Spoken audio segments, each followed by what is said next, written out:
Welcome to our channel. Today we how to activate Snowflake UIs for basic SQL querying. Easy tutorial step by step clearly. To activate Snowflake UIs for basic SQL querying, begin by logging into your Snowflake account. Once you're logged in, navigate to the top menu and click on the Warehouses option. Select the appropriate warehouse that you want to use for your queries.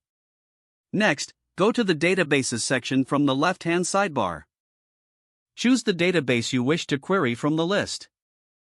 Now, open the Schemas tab within the database. Select the schema that contains the tables you need for your SQL queries. After that, click on the Tables option to view all available tables in the chosen schema. Identify the table you want to work with and click on its name for further interaction. To start querying, click on the Worksheet icon in the top menu. A new query editor window will open, allowing you to write SQL commands. Begin by entering your SQL query in the text area provided. If you're unsure about the structure, you can use the Snippets feature to get query templates. Once your query is ready, click on the Run button to execute it. Review the results that appear below the query editor. If you need to make changes, simply edit the command and run it again. To save your queries for future reference, click on the Save option in the query editor.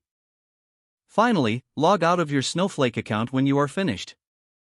If the page does not load, refresh the browser or try again in a private or incognito window. Make sure you are using the correct email address, then retype it carefully to avoid small typos. If your password is not accepted, use the Reset option and create a new strong password you can remember. Check your spam folder for verification or security emails, then complete any requested confirmation steps. Enable two-factor authentication if available to improve account security and reduce unauthorized access risk. After signing in, review your profile details so your contact information and settings are accurate and current. If you see an error message, note it down and try again after restarting your device and internet connection. Log out when you finish, especially on shared devices, to keep your account and payment information secure. If the page does not load, refresh the browser or try again in a private or incognito window. Make sure you are using the correct email address, then retype it carefully to avoid small typos. Don't forget to like this video and subscribe to our channel for more step-by-step tech guides.